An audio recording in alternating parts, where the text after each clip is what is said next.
ಸಂಕೇಶ್ ಬರೆದ ಲೆಟರ್ನ ಅರ್ಧ ಭಾಗವನ್ನಷ್ಟೇ ಓದಿದ್ದ ರೋಹಿಣಿಗೆ ಸಂಕೇತ್ ನಿಜವಾಗಿಯೂ ತನ್ನನ್ನು ಪ್ರೀತಿಸುತ್ತಿದ್ದನ, ನನ್ನ ಪ್ರೀತಿಗೆ ಅರ್ಹನಾ ಎಂಬ ಸಣ್ಣ ಅನುಮಾನ ಅವಳಲ್ಲಿ ಸುಳಿಯಿತು ಎಂಬಲ್ಲಿಗೆ ಕತೆ ನಿಂತಿತ್ತು. ಮುಂದೆ ಓದಿ. ಲೆಟರ್ ಕೈಯಲ್ಲಿ ಹಿಡಿದು ಮುಂದೆ ಏನು ಬರೆದಿರಬಹುದೆಂಬ ಕುತೂಹಲದಿಂದ ರೋಹಿಣಿ ಓದನ್ನು ಮುಂದುವರೆಸಿದಳು. ಈ ಲೆಟರ್ನ ಸ್ವಲ್ಪ ಭಾಗ ಓದಿದ್ದರೆ ನಿನಗೆ ಸಾಕಷ್ಟು ಪ್ರಶ್ನೆ, ಸಂಶಯ ನಿನ್ನಲ್ಲಿ ಸುಳಿದಿರುತ್ತದೆ.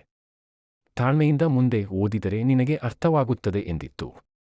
ಅಂದು ಪಿಯುಸಿ ಮುಗಿಸಿದವರು ಅಂಕಪಟ್ಟಿ ತೆಗೆದುಕೊಳ್ಳಲು ಬಂದಿದ್ದರಲ್ಲ, ಅಂದು ನಾನು ಇದ್ದೆ. ಅಲ್ಲಿಗೆ ಬಂದ ಅಶ್ವಿನಿ ನಿನ್ನ ಮನಸ್ಥಿತಿ ಬಗ್ಗೆ ನನಗೆ ತಿಳಿಸಿದಳು.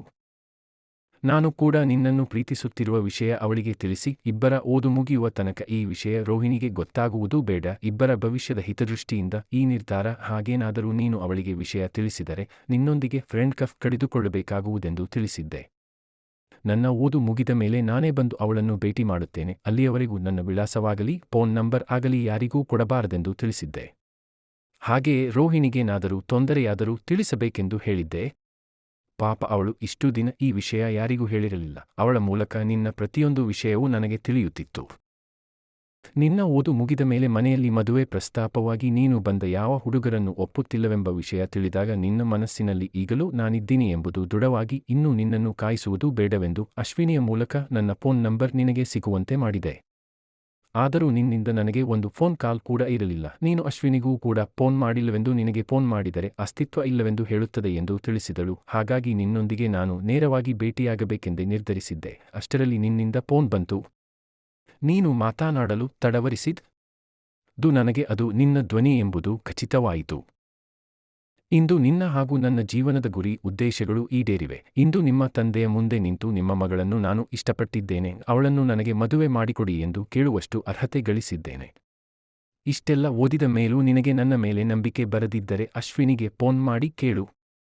ನಿನ್ನ ಉತ್ತರದ ನಿರೀಕ್ಷೆಯಲ್ಲಿ ಇಂತಿ. ನಿನ್ನ ಪತ್ರ ಓದಿ ಮುಗಿಸಿದ ರೋಹಿಣಿಗೆ ತನ್ನನ್ನು ಇಷ್ಟೊಂದು ಪ್ರೀತಿಸುತ್ತಿರುವ ಅವನ ಬಗ್ಗೆ ತಾನು ಅನುಮಾನ ಪಡಬಾರದಿತ್ತು ಎಂದು ಪೇಚಾಡಿದಳು. ತನ್ನ ಫೋನ್ ಕಾಣೆಯಾಗಿ ಅದರಲ್ಲಿದ್ದ ಎಲ್ಲ ಕಾಂಟ್ಯಾಕ್ಟ್ ನಂಬರ್ ತನಗೆ ನೆನಪಿಲ್ಲದೆ ಮತ್ತೆ ಹೊಸ ಫೋನ್ ತೆಗೆದುಕೊಂಡ ಮೇಲೆ ನಂಬರ್ ಸೇವ್ ಮಾಡಿಕೊಳ್ಳುವ ಸಲುವಾಗಿ ಡೈರಿ ಹುಡುಕಿದರೆ ತನ್ನ ದುರದೃಷ್ಟಕ್ಕೆ ಅದು ಕಾಣೆಯಾಗಿ ಯಾರ ನಂಬರ್ ಕೂಡ ನೆನಪಿಲ್ಲದೆ ತಾನು ಪೇಚಾಡಿದ್ದು ನೆನೆಸಿಕೊಂಡರೆ ಅಬ್ಬಬ್ಬಾ ಎಂದುಕೊಂಡಳು.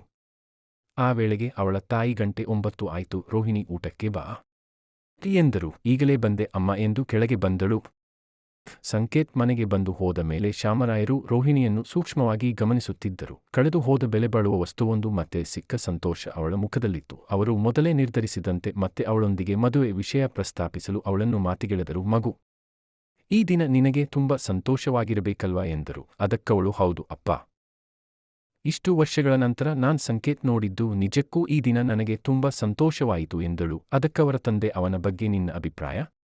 ಅವನನ್ನು ನಾನು ಕಾಲೇಜು ದಿನಗಳಿಂದಲೂ ನೋಡುತ್ತಿದ್ದೇನೆ ಅಪ್ಪ. ತುಂಬ ಒಳ್ಳೆಯ ಹುಡುಗ, ಜೊತೆಗೆ ಪ್ರತಿಭಾನ್ವಿತ. ಕಾಲೇಜಿನಲ್ಲಿ ಯಾರಿಗೆ ತೊಂದರೆಯಾದರೂ ತಕ್ಷಣ ನೆರವಿಗೆ ಬರುತ್ತಿದ್ದ. ಒಂದು ದಿನವೂ ಯಾರೊಂದಿಗೂ ಅಹಂಕಾರದಿಂದ ವರ್ತಿಸಿದವನಲ್ಲ. ಅವನ ವಿನಯ, ಸೌಜನ್ಯದ ನಡವಳಿಕೆ ನನಗೆ ಅವನಲ್ಲಿ ಆತ್ಮೀಯತೆ ಬೆಳೆಯುವಂತೆ ಮಾಡಿತು. ಅವನನ್ನು ಕೈ ಹಿಡಿಯುವ ಹುಡುಗಿ ನಿಜಕ್ಕೂ ಅದೃಷ್ಟವಂತೆ ಎಂದು ಒಂದೇ ಸಮನೆ ಅವನ ಬಗ್ಗೆ ಹೇಳಿದಳು. ಅದಕ್ಕೆ ಶ್ಯಾಮರಾಯರು ನಿಜ, ನಮಗೂ ಆ ಹುಡುಗನ ನಡೆ ನುಡಿ ತುಂಬಾ ಇಷ್ಟವಾಯಿತು.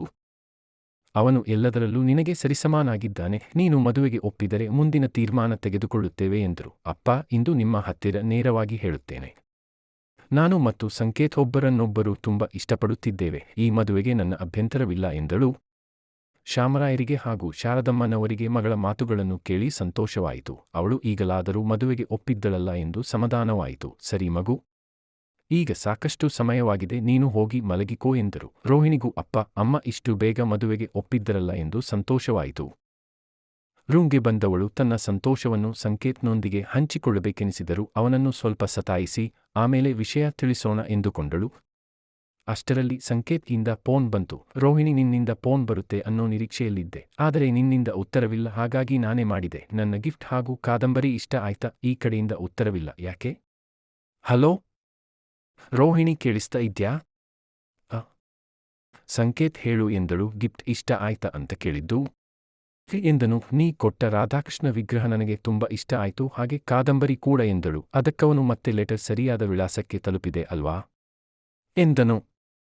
ಅದಕ್ಕವಳು ಇಲ್ಲ, ವಿಳಾಸ ತಪ್ಪಾಗಿದೆ ಎಂದಳು. ಪ್ಲೇಸ್ ರೋಹಿಣಿ, ಈಗಾಗಲೇ ಸಾಕಷ್ಟು ಕಾದಿದ್ದಾಗಿದೆ, ಇನ್ನೂ ಕಾಯುವಷ್ಟು ತಾಳ್ಮೆ ಇಲ್ಲ ಎಂದನು. ಮನೆಯಲ್ಲಿ ಅಪ್ಪ ಅಮ್ಮ ಮದುವೆಯಾಗಲು ಒಪ್ಪಿದ್ದಾರೆ ಎಂದಳು. ಹಾ, ಮತ್ತೆ ನಿಮ್ಮ ತಂದೆ ತಾಯಿ ಮದುವೆ ಆಗ್ತಾ ಇದ್ದಾರಾ? ಎಂದು ಜೋರಾಗಿ ನಕ್ಕನು. ಏಪೂಲ್ ಅವರು ನಿನ್ನ ಮದುವೆಗೆ ಒಪ್ಪಿದ್ದಾರೆ ಅಂತ ಹೇಳಹೊರಟಿದ್ದು ಎಂದಳು.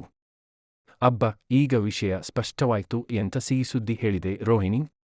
ಇಷ್ಟು ಬೇಗ ನಿಮ್ಮ ಮನೆಯಲ್ಲಿ ಒಪ್ಪಿಗೆ ಸಿಗುತ್ತದೆ ಎಂದುಕೊಂಡಿರಲಿಲ್ಲ. Love you so much dear. ಈ ಕ್ಷಣ ನನ್ನ ಜೊತೆ ನೀ ಇರಬೇಕಿತ್ತು. Today I am very happy ಎಂದ ಅವನ ಭಾವೋದ್ವೇಗದ ಮಾತಿಗೆ ಸಂಕೇತ್ ಕೂಲ್ ಡೌನ್. ಈಗಲೇ ಇಷ್ಟೊಂದು ಖುಷಿ ಪಟ್ಟರೆ ಹೇಗೆ? ಇನ್ನೂ ನಿಮ್ಮ ತಂದೆ ತಾಯಿ ಒಪ್ಪಬೇಕಲ್ಲ ಎಂದಳು. ಆ ವಿಷಯ ನನಗೆ ಬಿಡು, ಇಲ್ಲಿಯವರೆಗೂ ನಾನು ಅವರಿಚ್ಛೆಯಂತೆ ನಡೆದಿದ್ದೇನೆ, ಹಾಗಾಗಿ ಅವರು ಖಂಡಿತ ಮದುವೆಗೆ ಒಪ್ಪುತ್ತಾರೆ ಎಂಬ ನಂಬಿಕೆ ಇದೆ ಎಂದನು. ಸರಿ ರೋಹಿಣಿ, ನಾಳೆ ಆಫೀಸ್ನಲ್ಲಿ ತುಂಬ ಕೆಲಸ ಇದೆ. ಬೆಳಿಗ್ಗೆ ಬೇಗ ಏಳೋಕು. ಶುಭರಾತ್ರಿ, ಸಿಹಿಯಾದ ಕನಸು ಬೀಳಲಿ ಎಂದು ಫೋನಿಟ್ಟನು. ಹೀಗಿರಲು ಒಂದು ದಿನ ರೋಹಿಣಿ ತಿಂಡಿ ಮುಗಿಸಿ ಹಾಸ್ಪಿಟಲ್ಗೆ ಹೋಗಲು ರೆಡಿಯಾಗುತ್ತಿದ್ದಳು. ಆ ಸಂದರ್ಭದಲ್ಲಿ ಶ್ಯಾಮರಾಯರು ಸಂಕೇತ್ ಫೋನ್ ನಂಬರ್ ಅವಳಿಂದ ಪಡೆದು ಅವನಿಗೆ ಫೋನ್ ಮಾಡಿ ನಿನ್ನ ಹತ್ತಿರ ಸ್ವಲ್ಪ ಮಾತನಾಡಬೇಕೆಂದು ಆಫೀಸ್ ವಿಳಾಸ ಪಡೆದರು. ನಂತರ ಆತನ ಆಫೀಸ್ಗೆ ತೆರಳಿ ಅವನೊಂದಿಗೆ ಮದುವೆಯ ವಿಚಾರವಾಗಿ ಪ್ರಸ್ತಾಪಿಸಿದರು. ಅದಕ್ಕವನು ತಾನು ರೋಹಿಣಿಯನ್ನು ಇಷ್ಟಪಟ್ಟಿದ್ದೇನೆ, ಅವಳನ್ನು ಮದುವೆಯಾಗಲು ತನಗ್ಯಾವ ಅಭ್ಯಂತರವಿಲ್ಲ ಎಂದನು. ಶ್ಯಾಮರಾಯರು ಅವನ ತಂದೆ ತಾಯಿಯ ಬಗ್ಗೆ ವಿಚಾರಿಸಿದಾಗ ಅವನ ಊರಿನ ವಿಳಾಸ ಹಾಗೂ ತಂದೆಯ ಫೋನ್ ನಂಬರ್ ನೀಡಿದನು. ನಂತರ ಶ್ಯಾಮರಾಯರು ಸಂಕೇತ್ ತಂದೆ ತಾಯಿಯೊಂದಿಗೆ ಮಾತನಾಡಿ ತಮ್ಮ ಮನೆಗೆ ಬರುವಂತೆ ಆಹ್ವಾನಿಸಿದರು. ಒಂದು ಭಾನುವಾರ ಸಂಕೇತ್ನ ತಂದೆ ತಾಯಿ ರೋಹಿಣಿಯನ್ನು ನೋಡಲು ಅವರ ಮನೆಗೆ ಬಂದರು. ಈಗಾಗಲೇ ಸಂಕೇತ್ ತಾನು ಮತ್ತು ರೋಹಿಣಿ ಪ್ರೀತಿಸುತ್ತಿರುವ ವಿಷಯ ತನ್ನ ತಂದೆ ತಾಯಿಗೆ ತಿಳಿಸಿದ್ದ. ಈ ಸಂದರ್ಭದಲ್ಲಿ ರೋಹಿಣಿಯ ಮನೆಗೆ ಅಶ್ವಿನಿ ಕೂಡ ಬಂದಿದ್ದಳು. ಆ ದಿನ ಅಶ್ವಿನಿ ಬಹಳ ಮುತುವರ್ಜಿ ವಹಿಸಿ ರೋಹಿಣಿಗೆ ಅಲಂಕಾರ ಮಾಡಿದಳು. ರೋಹಿಣಿ ತನ್ನ ಗೆಳತಿಗೆ ನನಗೆ ಸಿಂಪಲ್ ಆಗಿರುವುದೇ ಇಷ್ಟವೆಂದರು ನೋಡೆ. ಬೇರೆ ಟೈಮ್ನಲ್ಲಿ ನಿನಗೆ ಇಷ್ಟ ಬಂದ ಹಾಗೆ ಇರು, ಆದ್ರೆ ಇವತ್ತು ಮಾತ್ರ ನಾ ಹೇಳಿದ ಹಾಗೆ ನೀನು ಕೇಳಲೇಬೇಕು ಎಂದಳು. ಅಂದು ರೋಹಿಣಿ ಹಳದಿ ಬಣ್ಣಕ್ಕೆ ಹಸಿರು ಬಾರ್ಡರ್ ಇರುವ ಸೀರೆ ಉಟ್ಟು ಅದಕ್ಕೊಪ್ಪುವ ಕೆಂಪು ಹರಳಿನ ಪುಟ್ಟ ಜುಮುಕಿ, ಅದಕ್ಕೆ ಮ್ಯಾಚಿಂಗ್ ಇರುವ ನೆಕ್ಲೆಸ್ ಹಾಕಿಕೊಂಡಳು. ಕೈಗೇಡು ಕೆಂಪು ಹರಳಿನ ಬಳೆ, ಹಣೆಗೆ ನಕ್ಷತ್ರಕಾರದ ಬಿಂದಿ, ಮುಖಕ್ಕೆ ತೆಳುವಾದ ಮೇಕಪ್, ಮಧ್ಯೆ ಒಂದು ಚಿಕ್ಕ ಕ್ಲಿಪ್ ಹಾಕಿ ಇಳಿಬಿಟ್ಟ ಕೂದಲು.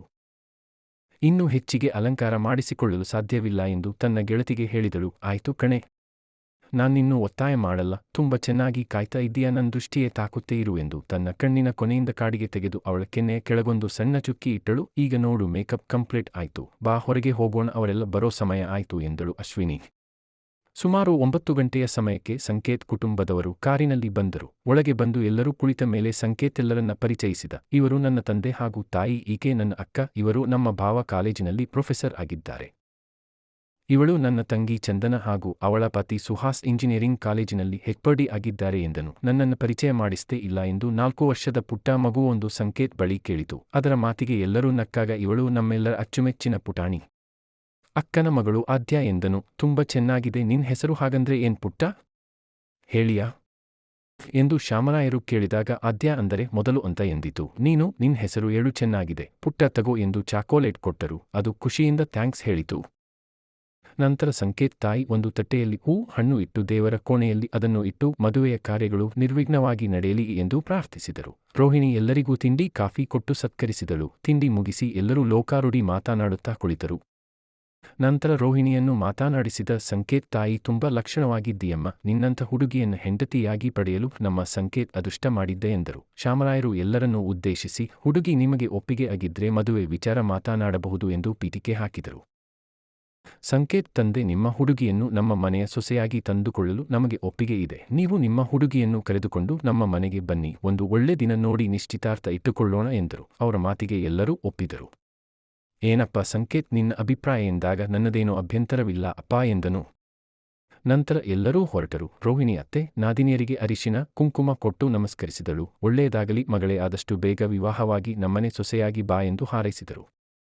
ಮತ್ತೊಮ್ಮೆ ಎಲ್ಲರೂ ಬರುವುದಾಗಿ ಹೇಳಿ ಹೊರಟರು. ಇನ್ನೇನು ಕಾರ್ ಸ್ಟಾರ್ಟ್ ಮಾಡುವುದರಲ್ಲಿದ್ದ ಸಂಕೇತ್ ಅಷ್ಟರಲ್ಲಿ ಆದ್ಯ ಮಾವ, 1 ನಿಮಿಷ ಬರ್ತೀನಿ ಇರು ಎಂದು ಕಾರಿಯಿಂದ ಇಳಿದು ರೋಹಿಣಿಯ ಬಳಿ ಬಂದು, ಆಂಟಿ, ಇದನ್ನು ಆಗ್ಗೆ ಹೇಳಬೇಕಿತ್ತು, ಮರೆತೇ ಬಿಟ್ಟಿದೆ. You are so beautiful, love you ಎಂದು ಗುಲಾಬಿ ಹೂವೊಂದನ್ನು ರೋಹಿಣಿಗೆ ಕೊಟ್ಟಳು. ರೋಹಿಣಿ, ಥ್ಯಾಂಕ್ ಯು ಪುಟ್ಟ ಎಂದಿದ್ದಕ್ಕೆ ನಾನಲ್ಲ ಕೊಟ್ಟಿದ್ದು, ಮಾವ ನಿಮಗೆ ಇದನ್ನು ಕೊಟ್ಟು ಹೇಳೋದಿಕ್ಕೆ ಹೇಳಿದ್ದು ಎಂದು ಸಂಕೇತ್ ಕಡೆ ಬೆರಳು ತೋರಿಸಿತು. ಎಲ್ಲರೂ ನಕ್ಕು. ಸಂಕೇತ್, ಸ್ವಲ್ಪ ದಿನ ತಾಳ್ಮೆಯಿಂದ ಇರಪ್ಪ, ಇಷ್ಟು ಆತುರವಾದರೆ ಹೇಗೆ ಎಂದು ರೇಗಿಸಿದರು. ಸಂಕೇತ್ ರೋಹಿಣಿಯ ಕಡೆ ಒಂದು ಕ್ಷಣ ನೋಡಿ ಬರುತ್ತೇನೆಂದು ಕಣ್ಣಲ್ಲೇ ಸಂಜ್ಞೆ ಮಾಡಿದ ಅವಳು ಕೂಡ ಕಣ್ಣಿನಲ್ಲೇ ಸಮ್ಮತಿ ಸೂಚಿಸಿದಳು. ಕಾರು ಮರೆಯಾಗುವವರೆಗೂ ಎಲ್ಲರೂ ಅಲ್ಲೇ ನಿಂತಿದ್ದು ನಂತರ ಒಳಗೆ ಬಂದರು.